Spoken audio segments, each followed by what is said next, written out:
Thanks very much.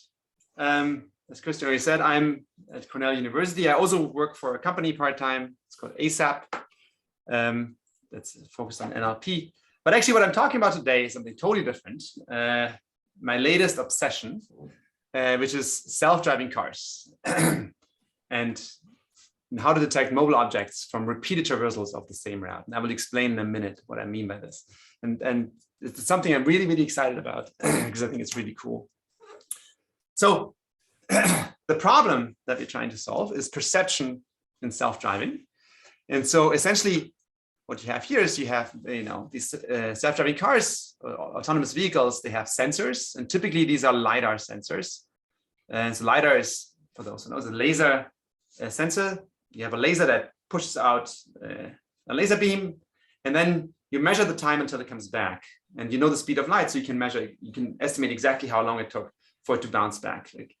And so you spin that laser around and you get a point cloud like this. And here you can see the different lasers give these different lines here. Anyway, so you have the scene of this laser scan, and then what you're trying to find is basically objects, and specifically cars in the scene. And that's the very, very important problem in self-driving cars.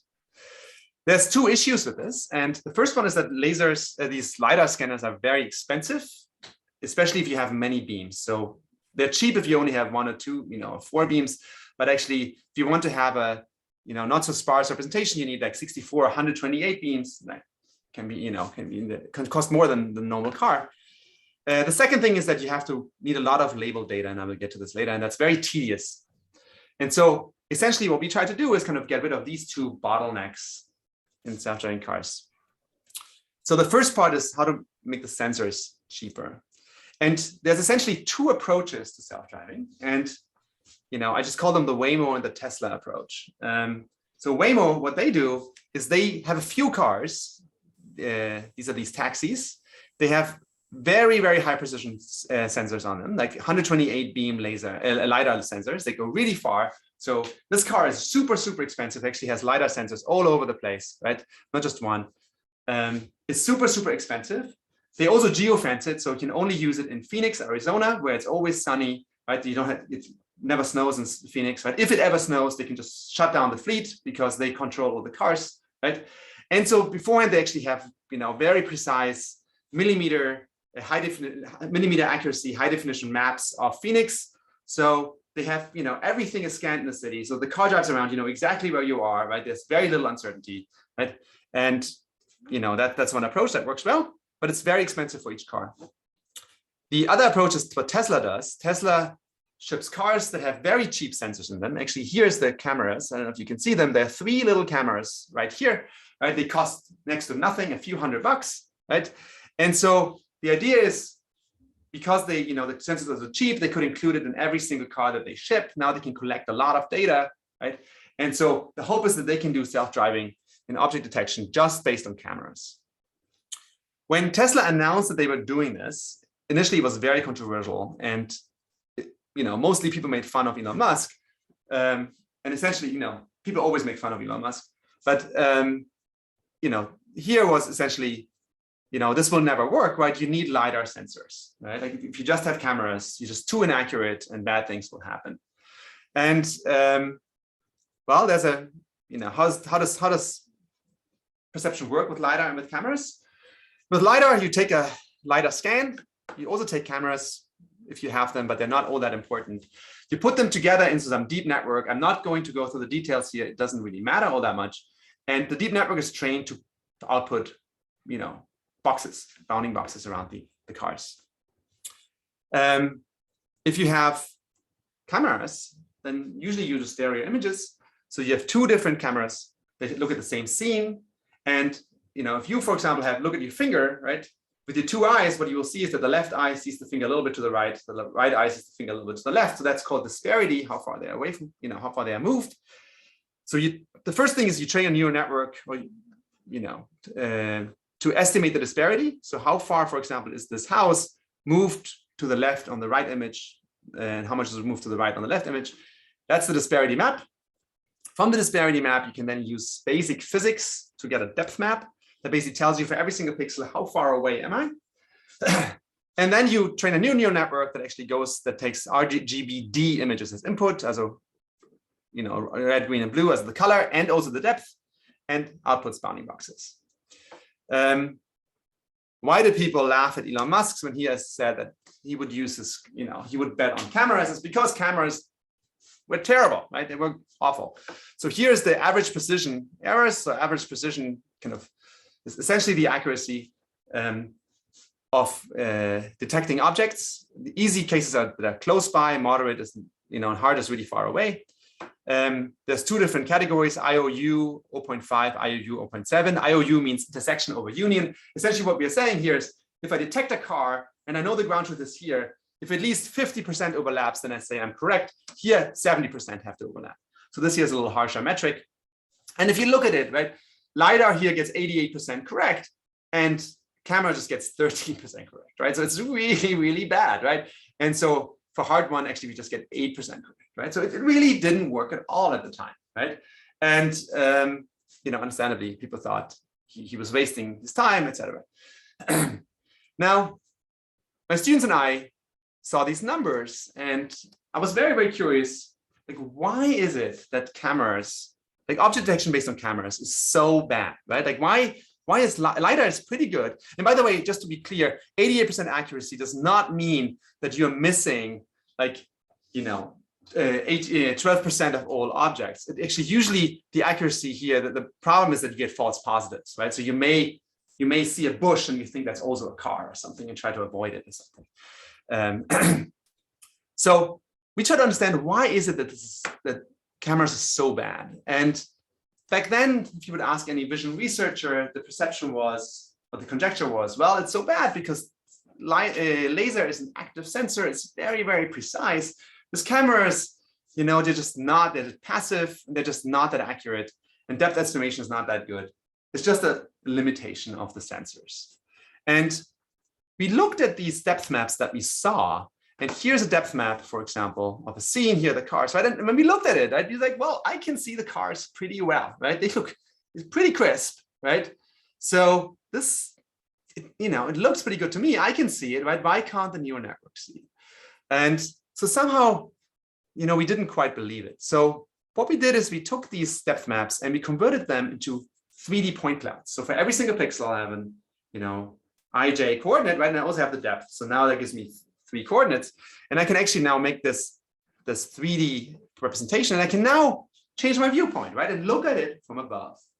And what you can see is that these cars are actually quite nice and crisp here, right? Of course, you can only see the front of the car because the back is occluded, but you can see these cars pretty nicely, right? So we realized that actually, the information is probably all there. It may just be an issue of how it's presented, and we call this kind of representation pseudo-LiDAR, where basically we can take any depth map and just using a little bit of geometry, right, we can convert it into the pseudo-LiDAR representation, where you can now look at it from above. And what we realized is that actually this representation here is much, much better for neural networks to learn from than this one. And just to illustrate why that may be the case is that these depth maps are actually quite sensitive. So imagine I were to blur this a little bit, right? Here's this car and I blur this depth map. Now what I'm doing is I'm fudging, right, the boundary of this car with this other car or with the background here, right? So what's happening? I have some car that's then pointing in the foreground, some point that's really far away. I merge their depth. So what I get, a point kind of in between. Imagine I had my face, right? And I merge my face, the depth of my face with the wall behind me. What would happen? My face would kind of become really, really long, right?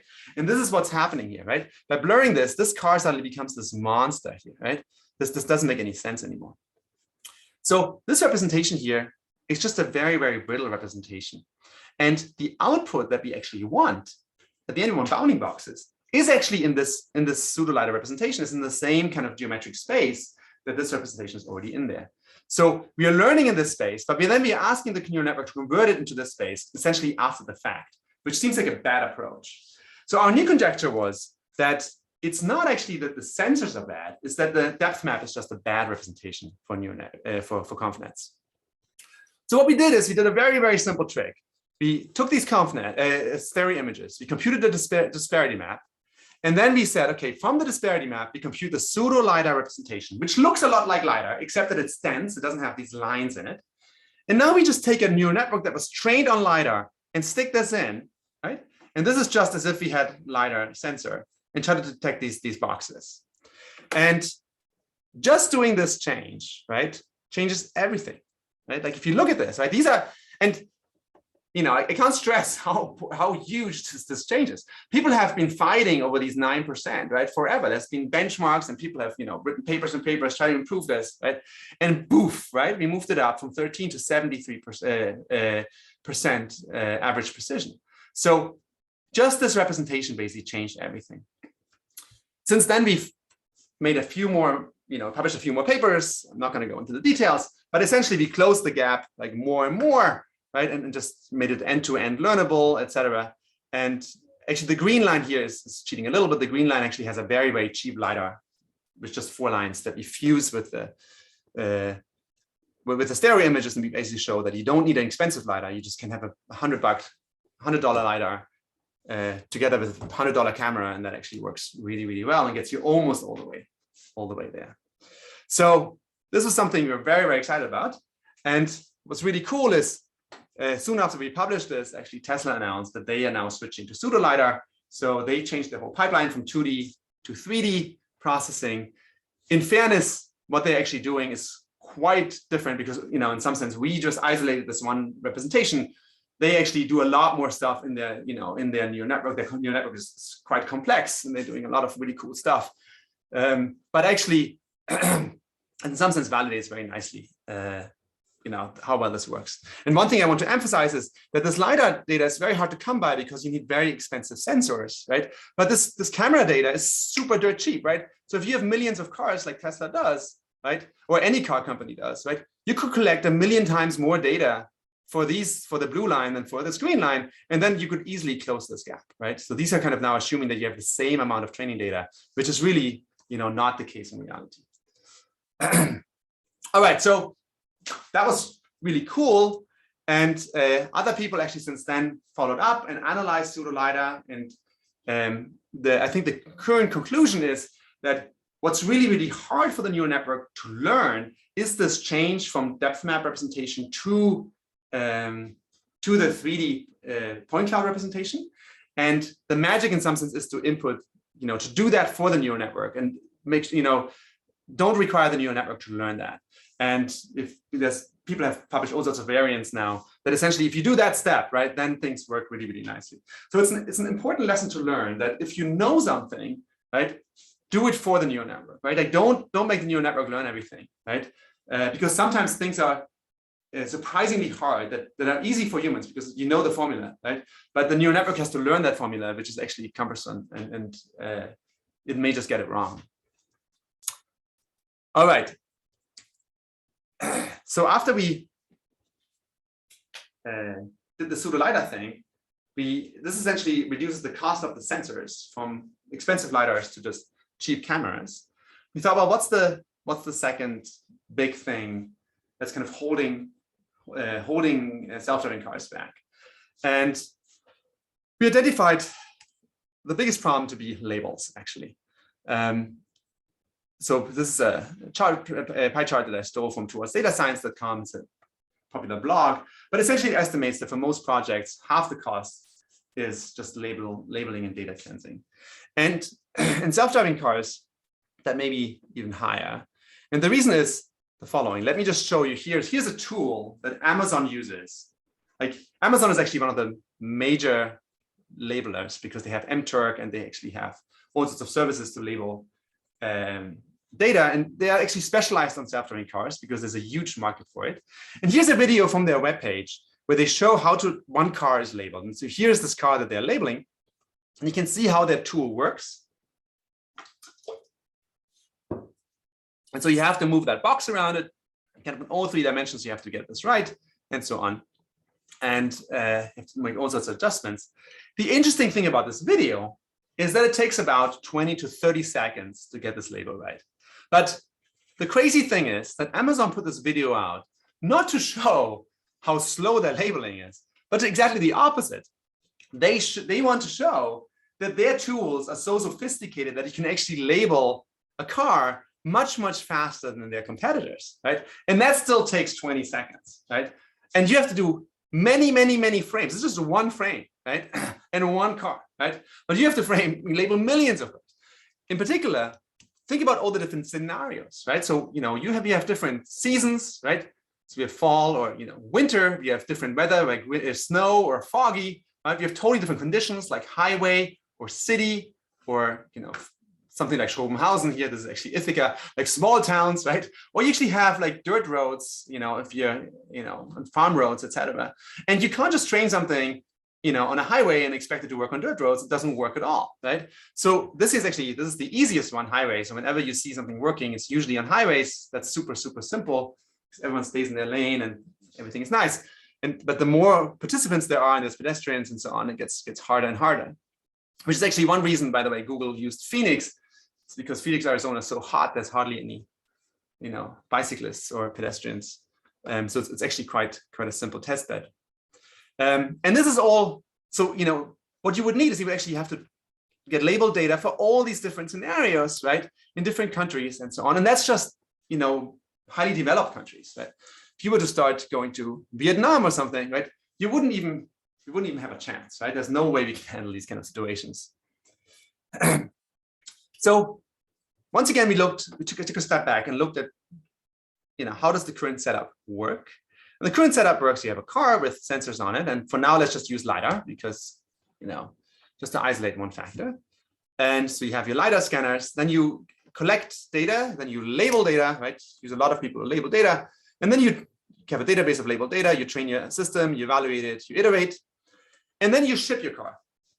And once your car is shipped, right, it just acts as if it has nothing to learn anymore, right? The car is basically now fixed, and every single frame makes a prediction, but it always makes a prediction as if this is the first frame it's seen, right?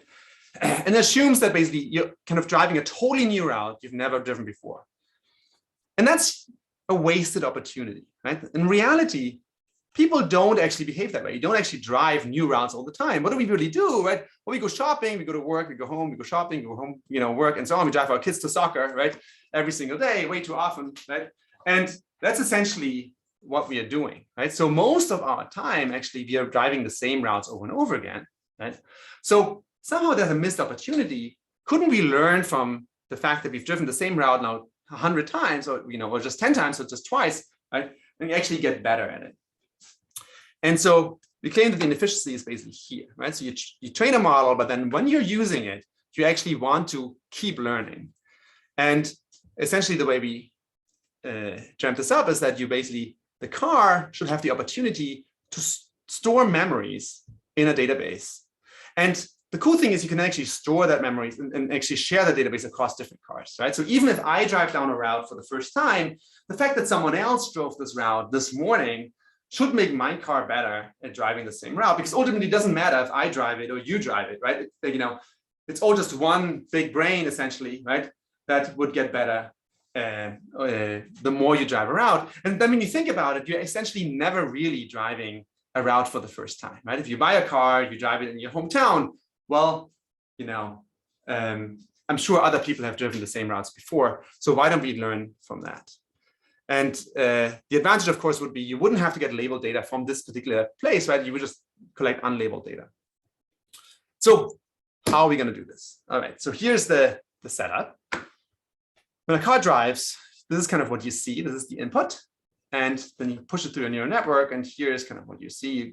Here's a car, and it thinks here's a car. And here's my car that's driving here. And so every single time, every 30 times per second, it basically gets such a frame. It pretends this is the first time it sees it, and it outputs these boxes. And downstream is the planning algorithm and so on. So what we are thinking is the following. Well, why don't we collect the data as we're driving? So essentially what we're doing is, here's our car, right? We're driving this way. And as we're driving, we're kind of collecting this data and accumulating it, right? Basically getting adding up all this, kind of take the union of all the LiDAR scans, right? So if you take some object here, initially, you only had a few points of LiDAR. When the car was here, you only had a few LiDAR points, right? So you didn't really know where that object was. Now you're really, really close. Now you can get a lot of information about this object, right? And you actually now see crystal clear what it is, right? Of course, at this point, it may be too late, right? Let's say it's a car. At this point, when you were here, you should have known that this is a car, right? To plan around it. Now you're right next to it. It may be too late, but that's okay, right? Or maybe it's it's a lamppost or something, right? Because we can still learn for the next time. And so that's essentially the idea. We take these cumulative sensor data, and we push it through a new neural network that we call feature extractor. And what we're getting is for every single point here, we get a feature vector. So this is just like some 64-dimensional feature vector that essentially describes what the neural network sees here, right? And again, as I said, let's say we see some sign here. At this point, you're really close by. Like when you drive really close by, now you can see very clearly it's a sign. When you were far away, you weren't sure what is it, right? But now you're getting really close. You can see, oh, that's a sign, right? Not a big deal. Actually, when I grew up in Schopenhausen, there was, I don't know if Christian remembers this, when we drove to Pfaffenhofen an der Ilm, there was actually a cardboard policeman that was, pinned, on the street. And when people drove there, the first time you saw the policeman, you thought, oh, it's a policeman, because everybody was speeding on that route, right? So you just slam down the brake, right? Because you see a policeman, oh, shoot, and you slow down, right? And then you drive closer. And once you're close, really, really close, you realize, oh, that's just a cardboard, right? It's a two-dimensional policeman. So the first time you fall for it, right? And you slow down, but then you get closer and oh, that's a policeman. The second time you drive down the same route, you see the policeman, but you remember, oh yeah, that's the cardboard policeman, right? And you actually don't slow down anymore, right? That's exactly what's going on here, right? So the first time you see something far away, you don't really know what it is. But then when you get closer, you get a lot of information, and we can store, extract these features. So what do we do with these features? We save them, in a database that's indexed by a map. Very simple. So, essentially we are kind of annotating the map with these features. And the trick is now the next time someone or ourselves, we drive down this route, we get a laser scan, a LiDAR scan. We can now actually retrieve these, every single point here basically gets indexed, in the database. We can get all these feature vectors. We can annotate our input with these feature vectors, push them through the neural network. And now we can do a much more sophisticated prediction. And now we actually, for example, here we just see a few LiDAR points beforehand. Now we actually get a whole feature vector that describes it, what it looks like when we are close by.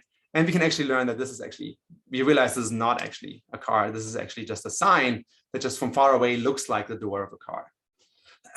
So that's the high level picture. To go a little bit more into detail, essentially what we're doing is we accumulate, every time we drive by a trajectory, we accumulate the LiDAR scans and we kind of get these features. Every single point here corresponds to a feature vector. This is sparse because only where we have LiDAR points do we get a feature vector. So it's very, very sparse actually. And so we do this over and over again, and then we can accumulate them. And so we just accumulate them using a mean function or a max function. It doesn't actually really matter. So essentially what you're doing is every time you drive past a certain route, you get new sensory input, you push it through your neural network, you get these features, and now you apply the mean or the max operator with the ones that are already there. So you can upload this to a server, and the server basically has this map with features annotated. When you're now driving through it and you want to detect objects, here's what you're getting. You're just getting these very sparse LiDAR scans. Right? But for every single point, what you can do is you can take this point, you query it, you get the features around it. And what we do is we actually do a convolution, a 3D convolution of this. And that actually now gives us a new feature vector. That's basically kind of the average of the surrounding feature vectors. And here just, made them colorful here. So colorful basically just means, the color here just means we have a feature vector for this point. And then we can use this for detection. All right, how well does this work? The cool thing is, this is actually a method that works with any object detection algorithm. So we use the 4 top object detection algorithm, point pillar, second, point RCNN, and PBRCNN. We evaluated them all on LIFT dataset, which is a dataset of self-driving cars. And now we added in the hindsight features whenever basically there was a repeated traversal, when there was anything we've seen twice. And the cool thing is that in every single setting for car, pedestrian, and cyclist, for every single algorithm, right, the results improve significantly, and actually a lot, right? So if you look for pedestrians here, you go from 17% accuracy to 43, right? That's over doubling the average precision, but which is a huge, huge deal, right? It's a huge difference. And the cool thing is it's really, really cheap, right? We didn't have to change much at all, right? All we had to do is basically take this data that's usually wasted, right? It's usually thrown away and kind of, put it in this database and then retrieve it during inference. The one question you may have is how much slower is it, right? Because we have to retrieve these features. And turns out it's exactly 3.4 milliseconds slower. So it's actually hardly anything, right? So during test time, you will not notice 3.4 milliseconds. And that's also our code. So you can probably make that faster if you had some professional team working on it. So we're super excited about this because it's just it's such a simple idea that works so well. And, it makes so much sense. I'll show you a few examples here qualitatively. So here we have this car. This is point RCNN. You can see it detects this car correctly. It misses the pedestrian here, actually. Green means ground truth. Yellow means the prediction, so it doesn't predict this. But it predicts a lot of stuff around here, right? And that's actually where the error comes from, right? It detects a car here, and so on. It predicts the pedestrian here in the tree, right? And this is very typical. Like humans don't make these mistakes. You don't look at a tree and say that's a human, but or that's a pedestrian. But for a car, it just sees a few LiDAR points, right? This seems totally plausible that could be a pedestrian, right? So it basically makes these are kind of the mistakes that the systems make. And with hindsight, it basically learns that, oh, in the past, this was a tree once I got close by, and also this was kind of persistent, right? So this cannot be one. And actually removes all the false positives, right? This is kind of where the big improvements come from. It also detects the pedestrian actually here. Another example here, same thing, right? So we have these two cars, it actually misses this one. With hindsight, it also misses this car, but get these two cars correct. But actually, it removes all these false positives around it. That's just a huge improvement. All right. So that's really cool. And essentially, what we are leveraging here is the fact that we're driving down the same route multiple times, right? And so what we thought is, well, can we go even further? Like, how far can we push this, right? Like, we were in some sense excited that doing the same thing over and over again, right? You can learn from this. And that shouldn't be a surprise, right? Because humans do this all the time, right? Like humans do things over and over again and you get better at it, right? So in some sense, it shouldn't be a surprise that we can do this for machine learning algorithms, right? But somehow it really wasn't used that way. So the idea was like kind of as we kind of do something repeatedly and kind of, in this case, kind of get more experience, right? Could we get better and better at it? And could we actually push it so far that we don't even start with any labels at all, right? Beforehand, basically, we had a classifier that was trained in hand-labeled data, and we just essentially got better if we drove something repeatedly. Now the idea is, what if we had known nothing, right? What if we just get a car, we just drive down the same route repeatedly, and we don't even know what objects are. We know nothing. Can we learn, what other traffic participants are? And so here's the intuition. The intuition is why I showed you this image earlier of this sign that the object detector accidentally classified as a car. And the reason kind of with hindsight we could actually quickly disambiguate this is because if you look at multiple days, like we had 1 day ago, 2 days ago, 3 days ago, we drove past the sign, it was always there and always looked the same, right? So in some sense, it's obvious it's not traffic participants because traffic participants moved, right? And this doesn't move. And so maybe that's all we need, right? Maybe we just say we just drive around with our car and we just need to know, well, other traffic participants move, right? So if you're always in the same place, you're probably not a traffic participant. Right? So we call this persistent versus ephemeral. Ephemeral means you're moving, persistent, you're in place. And so here's the idea. We're doing a very simple trick. So we just take these LiDAR scans and we basically, for every single point, I want to know, is this a moving object? Is this a point of a moving object? Or is this background? And here you can see kind of these cars, right? For us humans, it's clear, but it's not so obvious when you run an algorithm. And so here's the trick we're doing. We're essentially taking a given point. We're doing this for every single point. And we take this point and we look it up in the past traversals, like these coordinates. And this is something, an algorithm that we use from a group from Oxford that we slightly modified. And essentially the idea is very simple. We take this point and we make a little ball around it, and we just take all the LiDAR points inside this ball. And we call these guys blue, these orange, these purple, and these green. And we put them all in one ball. And then we look how many of the points inside this ball are from the first traversal, how many are from the second traversal, how many from the third, and how many from the fourth. And so what's the intuition?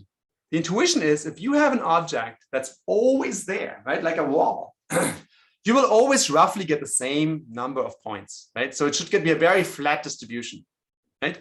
But if you have an object like a car, sometimes there's a car there, like here and here, but sometimes there's not, right? And so you actually get very, very few points. And so you get a distribution with very low entropy. And so that's essentially what we're computing, a variant of the entropy. It's a score that's high if you are persistent and very, very low if you are not persistent.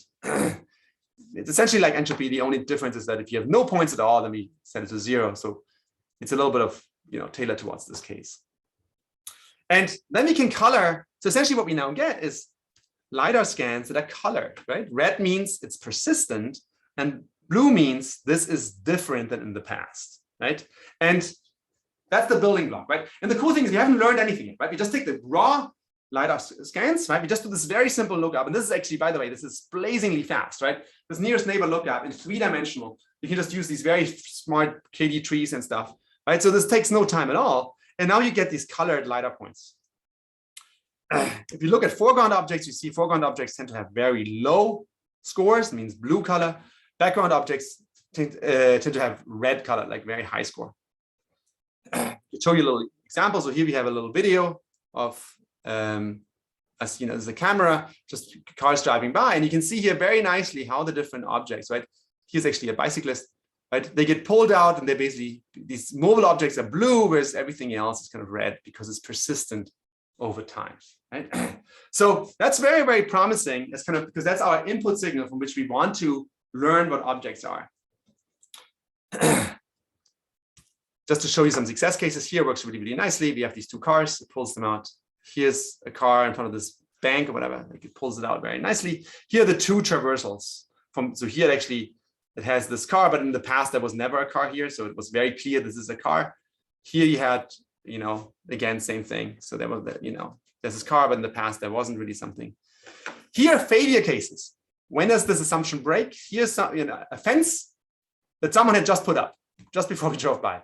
And so it realized in the past there wasn't a fence. So essentially it kind of thinks this isn't a mobile object, right? This is actually, just, this could be a traffic participant. But of course, if we collect more data, the next time you drive by, then it would see the fence again, and then it would learn that this is stationary. Here's also a failure case where you have cars that are always in the same place. So you would actually realize that essentially there's always cars here. So it kind of thinks they're stationary because there's always something here.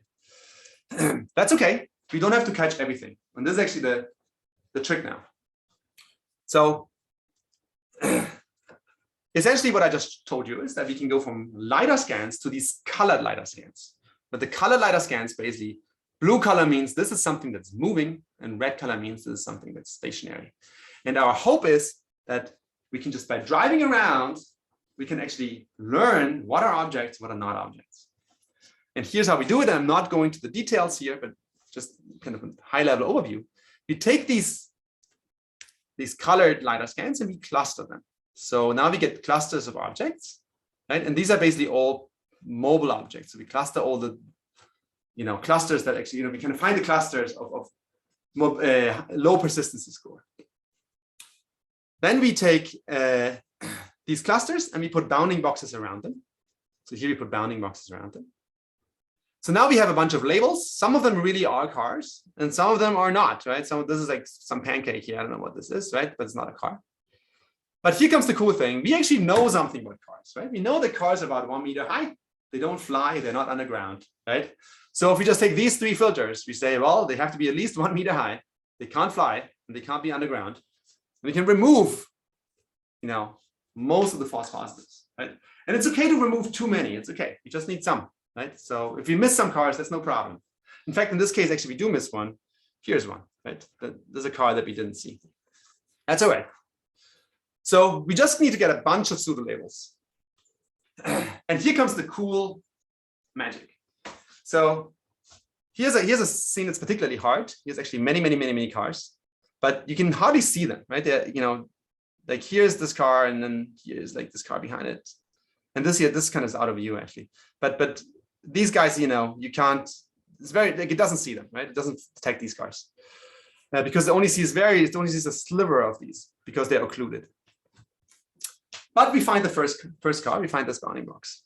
So essentially what we're doing, we're using the trick that we just did. So we take the LiDAR scans, we color them, we cluster it, we find some initial seed labels, and we say these are probably objects that move.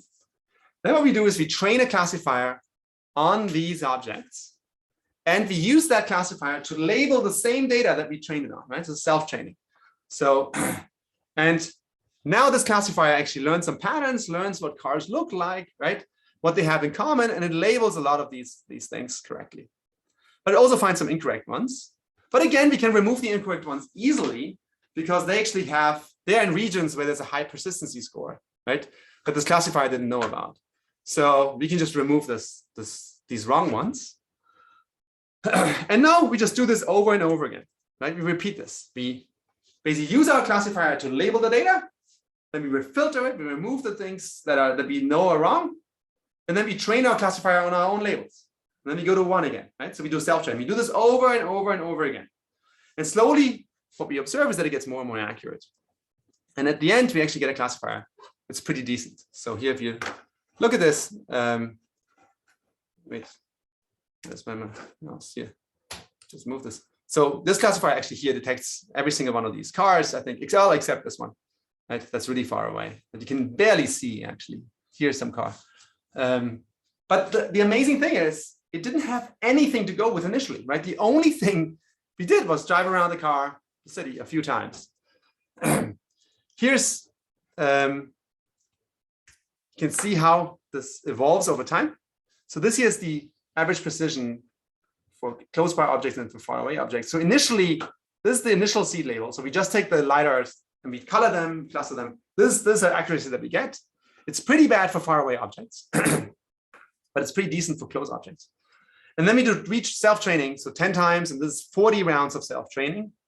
And you can see it actually gets pretty good, right? So here it actually gets to 47% average precision, which is very high. And now we can compare this against two baselines. This baseline, the dark gray, is the baseline where we take a classifier on this data set and train it on hand-labeled data. Of course, that's better, right? But it's not, it's 3% better, right? It's a little better, right? But this required hand labeling, right? This required no hand labeling at all, nothing, right? But here comes the coolest part. If you look at this light gray data, and because this is actually a baseline that's much more realistic. This here is a baseline where basically you assume that the car company that made your car trained on exactly the streets, right, that you were later testing on, right? In the same town, everything, right? Well, that's pretty unlikely, right? If you live in Schrobenhausen, right, your car company is not going to label data in Schrobenhausen, right? Like, it's probably not going to happen, right? So this here is a data set that we actually trained on Kitty, which is in Karlsruhe, and it's a little bit of a, larger gap because we then tested on Lyft, which is in America. But so basically slightly different, cars look a little different. But it's essentially saying, well, what if you have two different data sets, right? You actually your car company trained somewhere, but then you take your car somewhere else, right? And you expect it to work, right? How well is it going to work? Well, actually, it gets a lot worse, right? Because you have this adaptation gap. The advantage of our method is that we can train right where you're driving, right? Like as you're driving, we kind of improve, just from you driving around. And so by definition, we are always learning exactly where you're driving, right? Because we don't need any labels, we can train anywhere. So we don't have this gap, right? So we're actually outperforming this baseline in 2 out of 3 cases. All right. Bottom line, and I'm wrapping up here, is we are super excited about the idea of using, just repeated traversals as an input signal for self-driving cars. It's something that for some reason people hadn't really thought of. Like everybody just labeled data and just treated this as like a vanilla machine learning algorithm. But in self-driving, that's actually the common case is that you drive somewhere where someone else has driven before. That's the 99.9% of all cases. And so we collected a data set, we call it Ithaca-365, where we drove down the same route in Ithaca, where, this is where I live and where Cornell University is, during different weather conditions. So during snow and summer and so on, and rain and night and day. Here's like, this is the loop that we drove. We also tried to capture highway, and here's highway and campus and off campus, etc. And here's the same scene during different weather conditions. We labeled it for evaluation. So we actually went through this whole painstaking process of getting labels. Here's a 3D construction of there's a building here on campus, Cornell University. And I know you can do a lot of fun things, just, don't have to get too much into it, but you basically have these coarsely paired things where you basically have the same scene at night and during the day, but not exactly, right? You just have different cars and this is during different, this was taken on different days, right? And this was actually snowy and here was sunny. And so this is a coarsely paired data, which doesn't really exist usually. Usually you have unpaired data where you have data at night during the day, but not the same route. Or you have paired data where you have a simulator, but then it's artificial. So we actually have coarsely paired data. And so you can do fun things. So for example, here we trained a translator that translates night to day. And so the problem with night is it's very hard to detect the road properly during night. But we actually have a lot of data to translate the night image to day. And then you can actually detect the road pretty well. And that works pretty nicely if you compare it to others. The same thing here, actually got a snowy image, and we can actually just translate that to a sunny image. So you realize this is the same car, right? So this is an artificial image. It's a little bit distorted, but it kind of gets the road right and everything, more or less. And actually detecting the road in this image is actually more accurate than detecting it here, because it's really hard to get road detection data for snow. And again, so this works quite nicely. Anyway, so there's a lot of things you can do with this kind of stuff. In conclusion, I guess I hope I convinced you a few things. So number one, expensive LiDAR sensors are great, right? If you have them, awesome, use them, but they're also very, very expensive, and maybe you don't need them, right? And maybe actually Elon Musk was right by shipping his Tesla cars without actually LiDAR sensors and just with cameras, especially because he can collect an enormous amount of data and then essentially close the gap, that remains even if you have pseudo-LiDAR. And the second thing is that multiple traversals actually are extremely informative. They have a lot of training signal that really should be utilized. And there may be other settings in machine learning where you can use this. If you do the same thing over and over again, right? Let the algorithm keep learning, essentially. We found this neat way with hindsight where we actually don't change the weights of the algorithm. We don't, and sometimes you don't want to have your car and then the car just updates its weights and kind of goes crazy after you buy it, right? No, the neural network stays the same, but it can actually create a database where it stores features that it can then later on use, right? In the same way that you can actually, you store data in your hippocampus or something, right? Of very specific memories that you can then later recall, right? Like the cardboard policeman. And so finally, there's this possibility that maybe one day we don't need labels at all, that we can actually just have these cars drive around and just every day they get better, right? You basically just bootstrap from this, and that would be extremely valuable, because you could actually then have self-driving cars everywhere, right? In every small town, etc. As long as people drive cars, right? You can learn from this, and you could even learn, have non-self-driving cars collect data and make self-driving cars better. That's it. I want to thank my students and my collaborators. These years, Bharat Hariharan, Mark, Wen, and Harry. These are other professors that I work together with, and these are our students that in our self-driving car group at Cornell. And if you have any questions, I'm happy to answer them now.